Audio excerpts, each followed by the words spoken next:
अस्सलाम वालेकुम दोस्तों। हुजूर अकरम सल्लल्लाहु ताला अलैहि वसल्लम की ज़ात अल्लाह तबारक व ताला की ज़ात के बाद सबसे मुकद्दस और पाकीज़ा हस्ती है।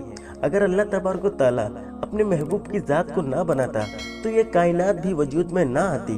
और अल्लाह तबारक व ताला इरशाद फरमाता है कि अगर मैं अपने महबूब की ज़ात को तख्लीक ना करता तो मैं अपना रब होना भी जाहिर ना करता। प्यारे दोस्तों, जब इस कायनात नाम की कोई चीज़ भी मौजूद ना थी, कोई इंसान, कोई जानवर, चांद, सूरज, सितारे, अर्श, कुर्सी, जमीनो आसमान, अलगर्ज कुछ भी मौजूद ना था, उस वक्त सिर्फ एक सच्ची जात मौजूद थी और वो अल्लाह तबारक व ताला की जात थी। और ये वो वक्त था जब कोई भी मखलूक खुदा को खुदा कहने वाली मौजूद ना थी। उस वक्त अल्लाह तबारक व ताला ने अपने पाक नूर से उस पाक नूर को पैदा फरमाया जिनको आज दुनिया मोहम्मद सल्लल्लाहु ताला अलैहि वसल्लम के नाम से जानती है। और उसी नूर मोहम्मद ने सबसे पहले अल्लाह तबारक व ताला की वहदानियत का इकरार किया और अपने प्यारे रब अल्लाह तबारक व ताला की हमदो सना बयान की। और फिर उसी नूर मोहम्मदी से अल्लाह तबारक व ताला ने ये पूरी कायनात बनाई। और फिर ये नूर मोहम्मदी हजरत आदम अलैहिस्सलाम से होता हुआ तमाम अंबिया किराम तक पहुंचा। और फिर आखिरकार 12 रबीउल अव्वल मक्का मुकरमा में नूर वदुहा चेहरे वाले हजरत मोहम्मद मुस्तफ़ा सल्लल्लाहु ताला अलैहि वसल्लम की सूरत में जलवा गर हुआ। प्यारे दोस्तों, आज की इस वीडियो में हम आपको बताएंगे कि जब अल्लाह तबारक व ताला का महबूब इस दुनिया के अंदर जलवा गर हुआ तो अल्लाह तबारक व ताला ने महबूब से किस तरह कलाम फरमाया था और हुजूर अकरम सल्लल्लाहु ताला अलैहि वसल्लम पर वो किस तरह नाजिल हुआ करते थे। और वही के वक्त हुजूर अकरम सल्लल्लाहु ताला अलैहि वसल्लम की कैफियत किस तरह हुआ करती थी। और अल्लाह तबारक व ताला ने कुरान पाक को थोड़ा थोड़ा करके नाजिल क्यों फरमाया, एक ही दफा पूरा कुरान पाक नाजिल क्यों नहीं फरमाया। और हुजूर अकरम सल्लल्लाहु ताला अलैहि वसल्लम पर सबसे पहली वही किस तरह और कौन सी नाजिल हुई। प्यारे दोस्तों, इन तमाम सवालात के जवाबात कुरान और हदीस की रोशनी में आज की इस वीडियो में हम आपको बताएंगे। लिहाजा आपसे गुजारिश है कि हमारी इस वीडियो को आखिर तक जरूर देखें। प्यारे दोस्तों, वही वो कलाम होता है जो खास अल्लाह तबारक व ताला अपने पैगंबरों से फरमाता है।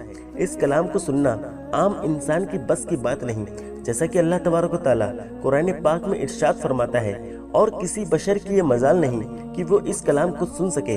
दोस्तों, जब हमारे आखिरी नबी हजरत मोहम्मद मुस्तफ़ा सल्लल्लाहु ताला अलैहि वसल्लम की उम्र मुबारक 40 साल की हुई तो आपका दिल दुनिया से उकताने लगा और आप तन्हाई में रहने लगे। हुजूर अकरम सल्लल्लाहु ताला अलैहि वसल्लम दुनिया के काम काज छोड़कर कई कई दिन गारे हिरा में गुजारते और अल्लाह तबारक व ताला की इबादत में मशगूल रहते। हुजूर अकरम सल्लल्लाहु ताला अलैहि वसल्लम के ज़ाते अक़दस पर वही की इब्तिदा ख्वाबों के जरिए हुई। हुजूर अकरम सल्लल्लाहु ताला अलैहि वसल्लम रात को जो भी ख्वाब देखते वो सुबह को सच साबित हो जाता। इसी तरह हुजूर अकरम सल्लल्लाहु ताला अलैहि वसल्लम अपने दिन रात अल्लाह तबारक व ताला की इबादत में गुजारने लगे और गारे हिरा में रहने लगे। ये रमजानुल मुबारक की मुकद्दस घड़ियां थी कि एक दिन अचानक से हजरत जिब्रील अलैहिस्सलाम हुजूर अकरम सल्लल्लाहु ताला अलैहि वसल्लम के पास तशरीफ लाए और हजरत जिब्रील अलैहिस्सलाम हजरत मोहम्मद मुस्तफ़ा सल्लल्लाहु ताला अलैहि वसल्लम से अर्ज करने लगे कि मोहम्मद पढ़ो। तो हुजूर अकरम सल्लल्लाहु ताला अलैहि वसल्लम ने इरशाद फरमाया कि मैं पढ़ नहीं सकता। उस वक्त हजरत जिब्राइल अलैहिस्सलाम ने हजरत मोहम्मद मुस्तफ़ा सल्लल्लाहु ताला अलैहि वसल्लम को अपनी बाजुओं में लेकर जोर से दबाया और फिर छोड़ दिया। इसके बाद फिर हजरत जिब्राइल अलैहिस्सलाम अर्ज करने लगे कि मोहम्मद सल्लल्लाहु ताला अलैहि वसल्लम पढ़ो। तो आप सल्लल्लाहु ताला अलैहि वसल्लम ने इरशाद फरमाया कि मैं पढ़ने वाला नहीं हूँ। उस वक्त हजरत जिब्राइल अलैहिस्सलाम ने दोबारा हजरत मोहम्मद मुस्तफ़ा सल्लल्लाहु ताला अलैहि वसल्लम को अपने बाजुओं में लिया और जोर से दबाया और छोड़ दिया। इसके बाद फिर हजरत जिब्राइल अलैहिस्सलाम अर्ज करने लगे कि मोहम्मद सल्लल्लाहु ताला अलैहि वसल्लम पढ़ो। तो हुजूर अकरम सल्लल्लाहु ताला अलैहि वसल्लम ने इरशाद फरमाया कि मैं पढ़ नहीं सकता। उस वक्त हजरत जिब्राइल अलैहिस्सलाम ने तीसरी मर्तबा भी हुजूर अकरम सल्लल्लाहु ताला अलैहि वसल्लम को अपनी बाजुओं में दबाया और छोड़ दिया। जब हजरत जिब्राइल अलैहिस्सलाम ने तीसरी मर्तबा ये अमल किया तो उस वक्त हुजूर अकरम सल्लल्लाहु ताला अलैहि वसल्लम को कुछ महसूस होने लगा कि कोई पैगाम मेरे जिस्म में उतर रहा है। उस वक्त कुरान पाक की पहली आयत इकरा बिस्मी रब्बिकल लज़ी खलक का नुज़ुल हुआ। हुजूर अकरम सल्लल्लाहु ताला अलैहि वसल्लम के साथ ये सब कुछ पहली मर्तबा और अचानक से हुआ था। इस वही के नुज़ुल के बाद हुजूर अकरम सल्लल्लाहु ताला अलैहि वसल्लम के जिस्म मुबारक पर लर्ज़ा तारी हो गया और हुजूर अकरम सल्लल्लाहु ताला अलैहि वसल्लम कांपते हुए गारे हिरा से اپنے گھر تشریف لے گئے۔ جب حضور اکرم صلی اللہ تعالیٰ علیہ وسلم گھر پہنچے تو آپ نے اپنی بیوی حضرت خدیجہ رضی اللہ تعالیٰ عنہ سے فرمایا کہ میرے اوپر چادر اوڑھ دو، تو حضرت خدیجہ رضی اللہ تعالیٰ عنہ نے آپ کے جسم مبارک پر چادر ڈال دی۔ جب حضور اکرم صلی اللہ تعالیٰ علیہ وسلم کا بخار مبارک اترا اور جسم ٹھیک ہوا تو یہ سارا واقعہ آپ صلی اللہ تعالیٰ علیہ وسلم نے اپنی بیوی حضرت خدیجہ رضی اللہ تعالیٰ عنہ کو بیان فرمایا۔ پیارے دوستو، پہلے جتنے بھی انبیاء کرام گزرے ہیں ان پر مختلف طریقوں سے وحی نازل ہوتی تھی، لیکن حضرت محمد مصطفیٰ صلی اللہ تعالیٰ علیہ وسلم پر نازل ہونے والی وحی 6 طریقوں سے نازل ہوتی تھی۔ جیسا کہ ابن سعد رضی اللہ تعالیٰ عنہ روایت کرتے ہیں کہ جب بھی حضور اکرم صلی اللہ تعالیٰ علیہ وسلم پر وحی نازل ہوتی تو آپ کے چہرے مبارک کا رنگ مطمئن ہو جاتا جیسے کہ کھجور کی جرد شاخ ہو، اور حضور اکرم صلی اللہ تعالیٰ علیہ وسلم کے سامنے کے دانت مبارک کانپنے لگتے اور سانس رکنے لگتا، اور آپ صلی اللہ تعالیٰ علیہ وسلم کو اتنا پسینہ آتا کہ اس کے قطرے موتیوں کی طرح گرنے لگتے، اور کبھی کبھار ایسا ہوتا کہ وحی کی کیفیت اس سے بھی زیادہ شدید ہوتی کہ اگر آپ صلی اللہ تعالیٰ علیہ وسلم اٹھنی پر سوار ہوتے اور وحی نازل ہوتی تو وہی الہی کے بوجھ سے اٹھنی زمین پر بیٹھ جاتی۔ روایات میں آتا ہے کہ ایک مرتبہ حضور اکرم صلی اللہ تعالیٰ علیہ وسلم پر وحی نازل ہوئی اور آپ صلی اللہ تعالیٰ علیہ وسلم کی ران حضرت زید بن ثابت رضی اللہ تعالیٰ عنہ کی ران پر تھی، تو حضرت زید رضی اللہ تعالیٰ عنہ فرماتے ہیں کہ مجھ پر اس قدر وزن معلوم ہوا کہ مجھے لگا جلد ہی میری ران کچل دی جائے گی۔ صحابہ اکرام بیان فرماتے ہیں کہ کبھی کبھار ایسا بھی ہوتا کہ جب حضور اکرم صلی اللہ تعالیٰ علیہ وسلم پر وحی نازل ہوتی تو دوسروں کو بھی ہلکی ہلکی آوازیں محسوس ہوتی، اور کبھی کبھار ایسا ہوتا کہ جب حضور اکرم صلی اللہ تعالیٰ علیہ وسلم پر وحی نازل ہوتی تو آپ صلی اللہ تعالیٰ علیہ وسلم کے چہرے کے قریب شہد کی مکھیوں کی بھن بھناہٹ جیسی آوازیں سنائی دیتی۔ پیارے دوستو، اب بات کرتے ہیں ان 6 طریقوں کی جن طریقوں کے ذریعے حضور اکرم صلی اللہ تعالیٰ علیہ وسلم پر وحی نازل ہوتی تھی۔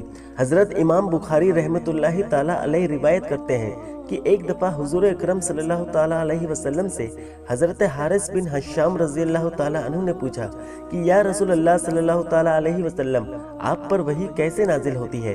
تو حضور اکرم صلی اللہ تعالیٰ علیہ وسلم فرمانے لگے کہ وحی کی سب سے زیادہ سخت صورت یہ ہوتی ہے کہ جب مجھے ایک گھنٹی کی آواز سنائی دیتی ہے اور اسی آواز سے وحی نازل ہوتی رہتی ہے، پھر جب یہ سلسلہ ختم ہو جاتا ہے تو جو کچھ اس آواز نے کہا ہوتا ہے وہ سب مجھے یاد ہو جاتا ہے، اور کبھی فرشتہ میرے سامنے ایک مرد کی صورت میں آتا ہے اور وہ مجھے پیغام سناتا ہے، اور جو کچھ وہ کہتا ہے وہ مجھے یاد ہو جاتا ہے۔ حضور اکرم صلی اللہ تعالیٰ علیہ وسلم پر جب بھی وحی نازل ہوتی تو آپ پر سخت بوجھ پڑ جاتا۔